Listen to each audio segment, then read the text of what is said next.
One,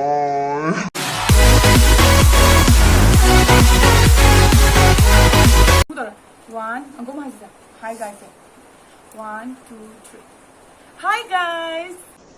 Hi guys. Welcome to my YouTube channel. Ako ngasidi kaino challenge ama ano ba mo tawdoy ni ano ngasigi challenge sidi kaino whisper challenge ni do.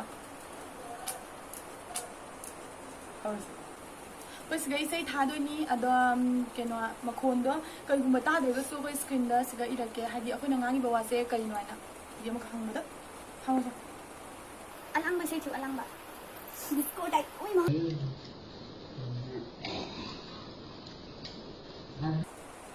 Mawangga ay ng game do ngam ni nang sidi ay nanahawjaw. Nanahawjaw. Kita sobat. Thử na không? Ako ay nasi uti thong mata. Ako ay nasi uti thong mata. Ako ay gi? Ako ay nasi uti thong mata. Kaya ano ne? Ay. Ako ay gi? Ako ay nasi uti thong mata. Sundu dai. Ako ay nasi uti thong mata. Ako ay gi sundu dai. Ako ay kaino tayo siya. Machin na tayo ba? Ako ay nasi uti thong ba? Ako ay gi? Ako ay nasi uti thong ba? Huy na thong ba tayo? Uti thong ba tayo? Huy na thong ba tayo? Ako ay nasi uti thong ba?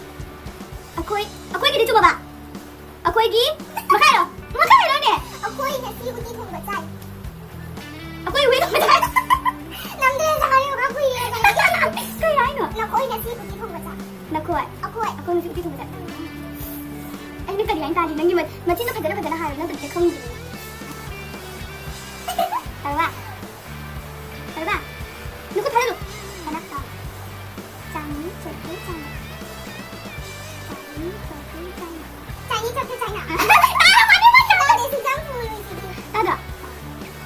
Chinese chocolate China. Ay dito.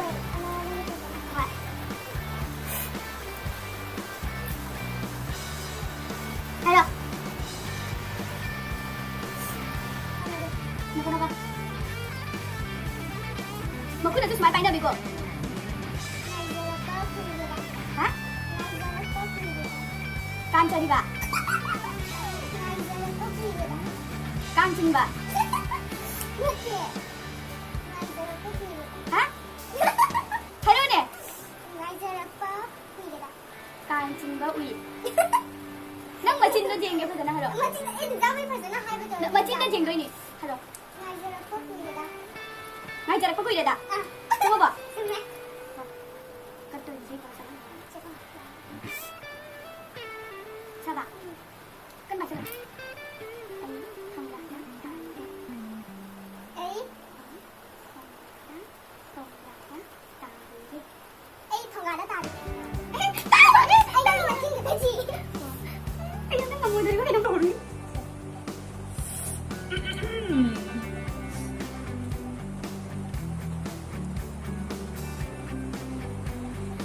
Ôi má, ấy đi cày nữa, dunia mới chắc thiếu mấy thôi đấy. Nó không. Hay rồi.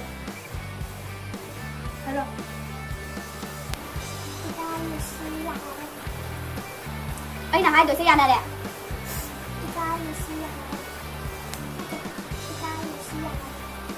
Hả? Ikaw yung siya na rin. Magkonsola ka doon tayo ba? Isay natin, isay pade. Nang kulay sa bra. Nang kulay ba sa ning bra? Nang kulay ba sa ning bra? Ay, kasi ba? Kamera. Tapos na lang.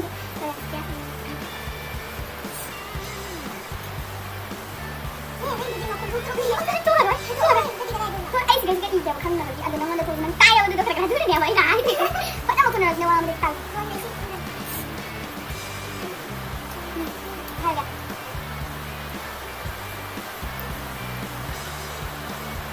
Lang kasi? Kayo mo nang bilang dito. Nongda. Lagi ka na daw kang hindi ba? Wala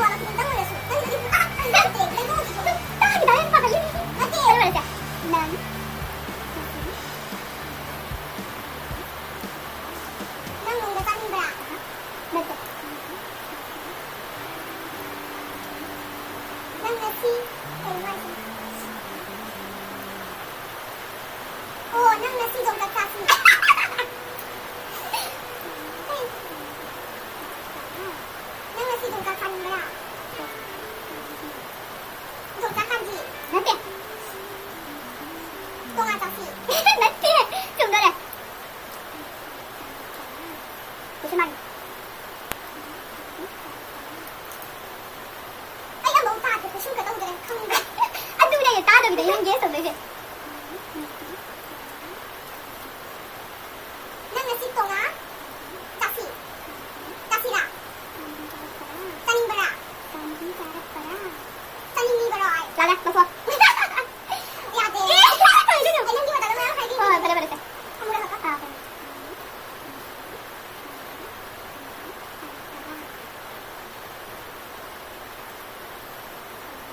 ꯑꯩ ꯑꯇꯩꯗꯤ ꯈꯪꯉꯦ ꯂꯥꯁꯀꯤꯁꯦ ꯈꯪꯉꯝꯗ꯭ꯔꯦ ꯅꯪ ꯉꯁꯤ ꯇꯣꯉꯥ ꯍꯥꯏꯂꯣꯏꯔꯒ ꯑꯇꯩꯁꯦ ꯈꯪꯉꯝꯗ꯭ꯔꯦ ꯑꯃꯨꯛꯀ ꯍꯥꯏꯔꯛꯑꯣ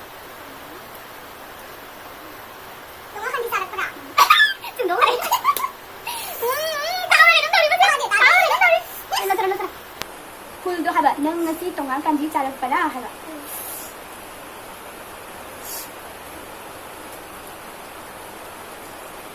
ꯀꯣꯡ ꯇꯥꯍꯧꯔꯤ ꯑꯣꯏꯃꯥ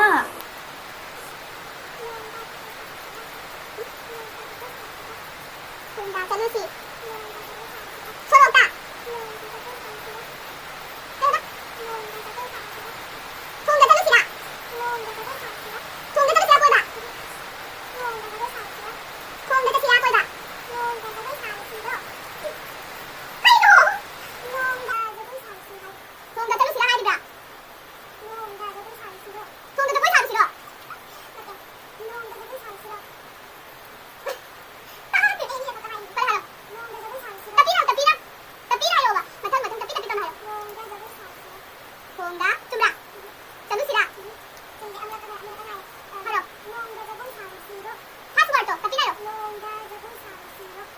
ꯊꯣꯡꯗ ꯖꯒꯣꯏ ꯁꯥꯔꯨꯁꯤꯔꯣ ꯅꯣꯡꯗ ꯖꯒꯣꯏ ꯁꯥꯔꯨꯁꯤꯔꯣ ꯍꯥꯏꯕꯅꯤ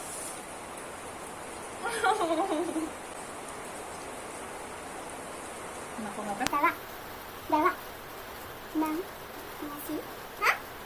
ꯉꯁꯤ ꯈꯜꯂꯛꯄ꯭ꯔꯥ ꯅꯪ ꯉꯁꯤ ꯈꯜꯂꯛꯄ꯭ꯔꯥ ꯉꯁꯤ ꯈꯜꯂꯛꯄ꯭ꯔꯥ ꯃꯊꯤ ꯐꯥꯏꯕ꯭ꯔꯥ ꯐꯨꯜ ꯍꯥꯏꯔꯣ ꯅꯪ ꯉꯁꯤ ꯃꯊꯤ ꯐꯥꯏꯕ꯭ꯔꯥ ꯐꯥꯏꯕ꯭ꯔꯥ ꯅꯠꯇꯦ ꯂꯥꯜꯂꯦ ꯑꯩꯗꯤ ꯐꯖꯅ ꯀꯩꯅꯣ ꯃꯆꯤꯟꯅ ꯇꯥꯛꯄꯤꯕꯩꯅꯣ ꯅꯪ ꯉꯁꯤ ꯃꯊꯤ ꯐꯥꯏꯕ꯭ꯔꯥ ꯐꯥꯏꯔꯛꯄ꯭ꯔꯥ ꯅꯪ ꯉꯁꯤ ꯃꯊꯤ ꯐꯥꯏꯕ꯭ꯔꯥ ꯐꯥꯏꯔꯛꯄ꯭ꯔꯥ ꯀꯩꯅꯣ ꯀꯩ ꯍꯥꯏꯅꯣ ꯐꯥꯏꯔꯛꯄ꯭ꯔꯥ ꯅꯪ ꯉꯁꯤ ꯃꯊꯤ ꯐꯥꯏꯔꯕ꯭ꯔꯥ ꯆꯨꯝꯗꯣꯏ ꯈꯤꯇꯪ ꯉꯥꯏꯔꯦ ꯐꯥꯏꯔꯛꯄ꯭ꯔꯥ ꯇꯥꯕ꯭ꯔꯥ ꯈꯪꯗꯦ ꯃꯆꯤ ꯇꯥꯔꯦ ꯅꯪ ꯇꯥꯁꯜꯂꯨ ꯌꯥꯝ ꯐꯖꯅ ꯇꯥꯕ꯭ꯔꯥ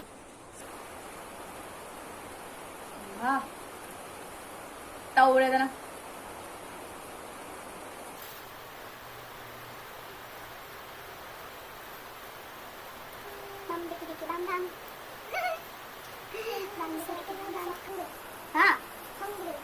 자하마 하이젤로 가 이거 시도래 있었나 자하마 하이젤로 그러면 nâng cài sẽ đi nâng cái đôi nâng cái đôm chạy nó chúng phải hám gì chứ quay xe nâng một chiếc phong gì ra nâng một cái tay mũi chai ra nâng một cái thi bay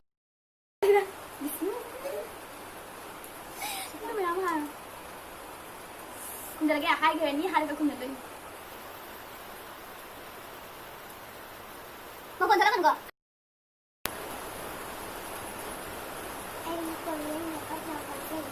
tapi hayo ta deh macin tuh tapi na hayo ba ay Korea macin tuh paling kelihatan sakit eh ay Korea mana ada pami apa ay Korea oh wow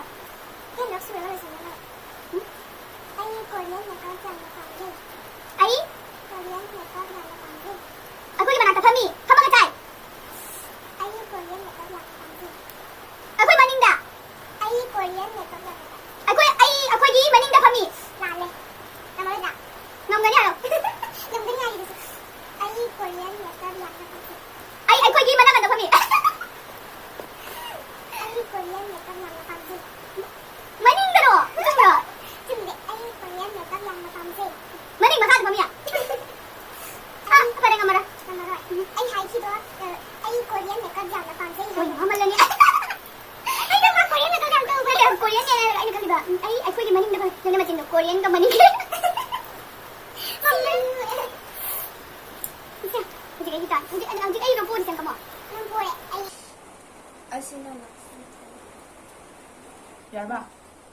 ꯆꯔꯕ ꯀꯔꯤꯒꯤꯅ ꯃꯃꯥꯡꯒꯤ ꯍꯥꯏꯕꯗꯣ ꯇꯥꯕ꯭ꯔꯥ ꯑꯩ ꯁꯤ ꯍꯥꯏꯁꯦ ꯇꯥꯗꯦ ꯑꯝꯇ ꯍꯣꯏ ꯀꯔꯤꯒꯤꯅ ꯑꯩꯒꯤ ꯂꯥꯛꯄ ꯍꯦꯟꯒꯠꯂꯜꯂꯦ ꯀꯣꯛ ꯉꯥꯎꯔꯦ ꯑꯗꯨꯅ ꯀꯔꯤꯒꯤꯅ ꯑꯩꯒꯤ ꯃꯃꯥꯡꯗ ꯂꯥꯛꯀꯅꯤ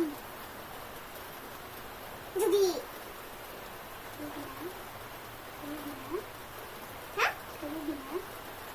Ngamaluin na Ayan lang, dito na naman pakatli. Last part, hindi.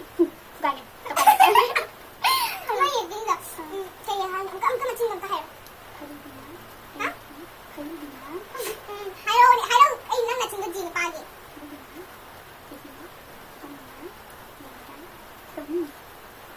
Karubi na, ay, mamang dahat na mi. Tao na ganun, tao lang siya.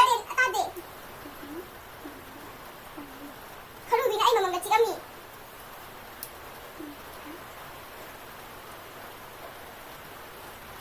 Ay, hay sa sundi tumra. Karubi na, tumra. Karubi na, ay, mamang da. Aday, ang kahalo. Ay, hindang si kami. Ay, hindang sa kami.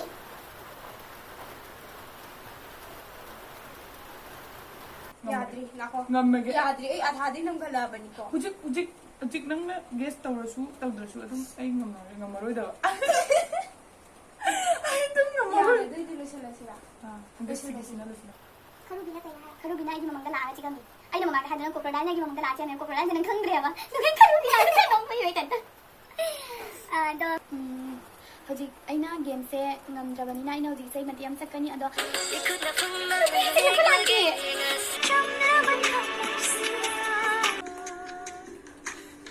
Karino kanda na chiksim kani Yesu.